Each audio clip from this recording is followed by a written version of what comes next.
Hi everybody, it is January 2nd. This video, it is Tuesday, I believe. Let me check the calendar. It is, yes, it's currently Tuesday. And today's topic is homeschooling organization. So it's family. I homeschool my son, so let's get into it. Yeah, I don't know if you guys can see it, but this blue container and the black crate underneath it actually holds all of Logan's school books for homeschooling. And we actually don't have like a shelving, a cubicle, so we found ways to make like organization for it, and we keep all his books, whatever he needs, inside there, and any folder paper that he may need for school. We came up with ways that would like be organization for his schoolwork and his school books. All his school related things school books are in there. Like whatever school textbooks and school related items he needs is in there, and pencils and folder paper. I have another area that I keep that in, and he does have a desk he has that he can use for school, but it's in his bedroom. But he prefers it, he likes it better if he's in the living room and doing the schoolwork. That way he doesn't feel isolated, he's in the open doing work, so that helps him to concentrate more, especially like he doesn't feel away, you know what, I don't know if that makes sense. But we try to keep everything, majority of his work in here in our living room. This is like our school room. His bedroom and his school desk in his room is his own area of work. My main thing, we had it in bags, like reusable bags, his school books, but when we moved back in here after renovations, I thought of using those two as just primarily holding his science supplies, his textbooks, his composition books that he does his work in and whatnot. So that way, you know, it's all in one area, and it actually looks let me see if I can show you guys. It actually looks a lot neater than what it was before. And we get a pacing guide from a regular teacher, his regular school teacher. It's a complicated process, but he is primarily homeschooled, so I usually print the pacing guide out from the computer, and so that way I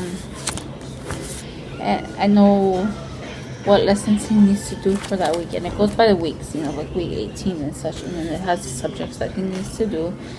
And last year I did the same thing too, but I have a student planner here that I keep like important dates, like February, you know. Not only do I like write the days that he needs to be at school for tutoring or regular classes, I write the lessons that he needs to do. I have it on a blank page, so you guys actually don't see what he does, but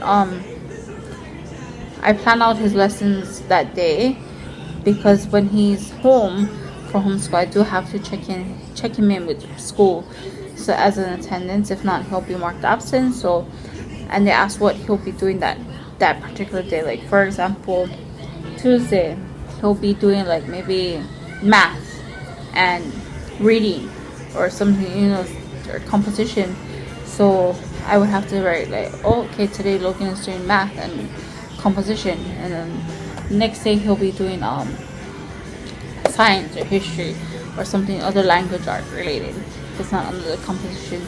So that way it keeps us organized on what he needs to do, and that way not only I can refer to the pacing guide, I can refer to his planner, and I can put days off in here and mark off like if he missed any school for whatever reason. It's like a tracker for me. And there's like, for this one, I kind of like this one because I don't know if you guys can see it, but there's like little round circles over here. So like with each lesson, when he's finished with it or we're finished working together on it, if he needs me to work with him, I can easily just go and just, you know, check it off or whatever. But now for me, this is like an organization skill for not only a family that homeschools it, you know, it's something for me as like the homeschool teacher for Logan that I can keep track of. I believe it's important as a family organization kind of a thing that, you know, you keep planners like that if you're homeschooling.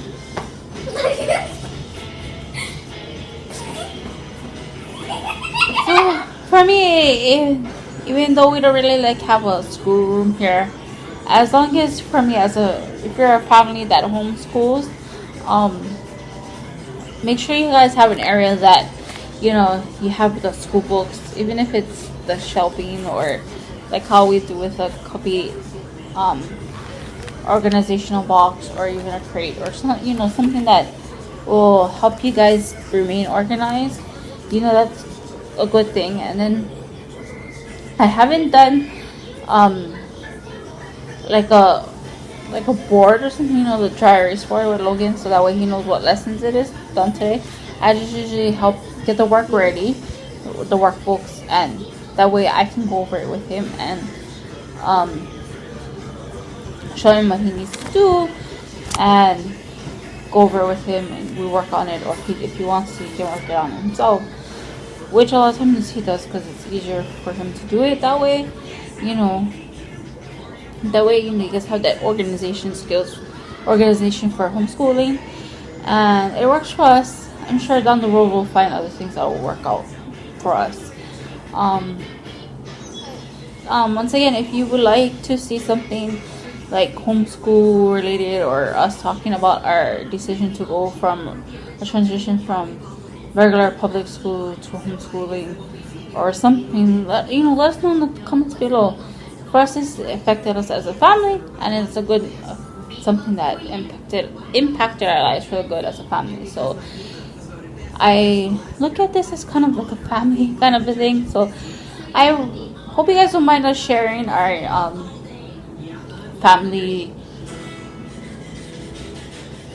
how we do things as a family for homeschooling, and if you guys don't mind sharing that.